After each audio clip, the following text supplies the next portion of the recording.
दरवाजे के पीछे कौन है? रात के सन्नाटे में जब सब सो जाते हैं तब रोहित और उसका परिवार एक अजीब एहसास से जागते हैं। ऐसा लगता है कि जैसे कोई दरवाजे के पीछे खड़ा है। हर रात दरवाजे के हैंडल पर किसी की हाथ फेरने की आवाज़ आती है और कभी कभी हल्की खटखटाहट भी सुनाई देती है। लेकिन जब दरवाज़ा खोला जाता है तो बाहर कोई नहीं होता। धीरे धीरे यह घटनाएं और भी डरावनी हो जाती है। क्या यह उनका भ्रम था या फिर कोई छुपा भयानक सच उनके परिवार को खत्म करने के लिए बाहर खड़ा था? रोहित अपने माता पिता, पत्नी स्मिता और छोटे भाई विवेक के साथ एक नए शहर में शिफ्ट होता है। उन्हें एक पुराना लेकिन सुंदर घर मिलता है जो बहुत ही कम कीमत पर मिल जाता है। मकान मालिक ने बस इतना कहा था, रात में दरवाज़ा मत खोलना। पहली ही रात के 2 बजे रोहित को ऐसा लगा जैसे कोई दरवाजे के पास खड़ा है, लेकिन बाहर कोई नहीं था।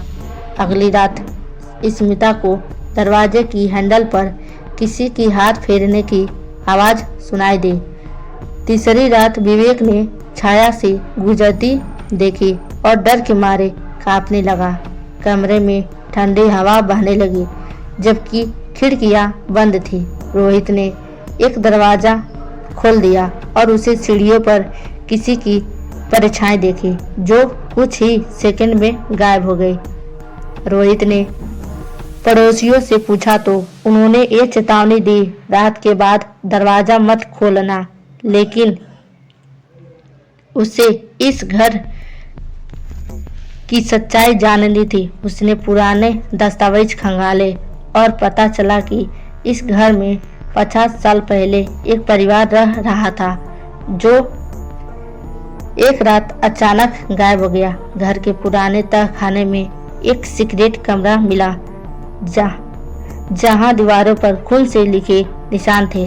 तहखाने के अंदर एक पुरानी घड़ी थी जो हर रात को 2 बजे खुद ब खुद बजने लगती थी। विवेक की तबीयत बिगड़ने लगी और उसे रात में अजीब सपने आने लगे। सपनों में वही गायब हुआ परिवार मदद की गुहार लगा रहा था। एक रात दरवाजे के पीछे हुई पूरी फैमिली डर के मारे एक जगह सिमट गई। रोहित ने हिम्मत करके दरवाज़ा खोला और सामने कोई नहीं था। लेकिन जब उन्होंने जमीन पर देखा तो वहां गहरी लाल आंखों वाली छाया दिखी। इस घर में 50 साल एक काला जादू किया गया था जिसने यहाँ रहने वाले हमेशा के लिए गायब हो जाते थे।